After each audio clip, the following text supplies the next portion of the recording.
এবার আরো কমবে তাপমাত্রা, আরো তীব্র হবে শীত, রয়েছে ঘন কুয়াশার পূর্বাভাস। আসসালামু আলাইকুম প্রিয় দর্শক, সবাইকে আমন্ত্রণ জানাচ্ছি এই মুহূর্তে পাওয়া আবহাওয়ার গুরুত্বপূর্ণ নতুন আপডেটে।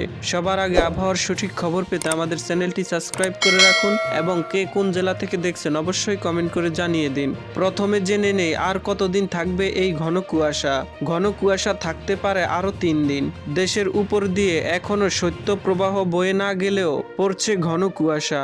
দুপুরের পরেও মিলছে না তেমন সূর্য কিরণ। এই অবস্থা চলতে পারে আরো 3 দিন। এবারে জেনে নেই কেমন থাকবে 4 ও 5 জানুয়ারি এই দুদিনের আবহাওয়া। এই দুদিনের আবহাওয়ার পূর্বাভাসে বলা হয়েছে দেশের কোথাও কোনো বৃষ্টির সম্ভাবনা নেই। দেশের আকাশ কোথাও কোথাও আংশিক মেঘলা থাকতে পারে। এছাড়াও সারা দেশের আবহাওয়া প্রধানত শুষ্ক থাকতে পারে।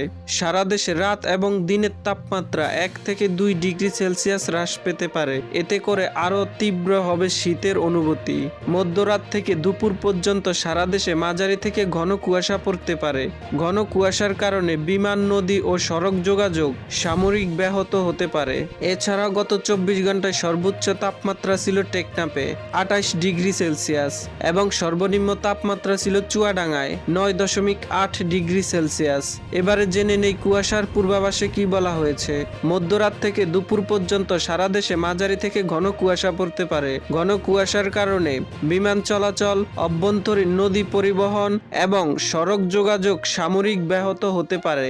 এছাড়াও দেশের নদ নদী অববাহিকায় মাঝারি থেকে ঘন কুয়াশার কারণে দৃষ্টি সীমানা 200 মিটার বা কোথাও কোথাও এর চেয়ে কম হতে পারে। তাই এইসব এলাকার নৌযান সমূহকে সাবধানে চলাচল করতে বলা হয়েছে। সামুদ্রিক আবহাওয়া। বর্তমানে দেশের সকল নদ নদী স্বাভাবিক অবস্থায় রয়েছে, তাই কোথাও কোনো সতর্ক সংকেত নেই। এছাড়াও আবহাওয়াবিদ মোহাম্মদ বজলুর রশিদ স্বাক্ষরিত 3 ও 4 জানুয়ারি শুক্র ও শনিবার এই দুদিনের আবহাওয়ার পূর্বাভাসে বলা হয়েছে অস্থায়ীভাবে আংশিক মেঘলা আকাশ সহ সারা দেশের আবহাওয়া প্রধানত শুষ্ক থাকতে পারে। মধ্যরাত থেকে দুপুর পর্যন্ত সারা দেশে মাঝারি থেকে ঘন কুয়াশা পড়তে পারে। ঘন কুয়াশার কারণে বিমান চলাচল, অভ্যন্তরীণ নদী পরিবহন, সড়ক যোগাযোগ সাময়িক ব্যাহত হতে পারে। সারা দেশে রাত এবং দিনের তাপমাত্রা সামান্য বৃদ্ধি পেতে পারে। ঘন কুয়াশার কারণে সারা দেশের কোথাও কোথাও দিবাভাগে শীতের অনুভূতি বিরাজমান থাকতে পারে। তো প্রিয় দর্শক, ভিডিওটি ভালো লাগলে লাইক, শেয়ার, সাবস্ক্রাইব করে আমাদের সঙ্গেই থাকুন। ভিডিওটি দেখার জন্য আপনাকে অসংখ্য ধন্যবাদ।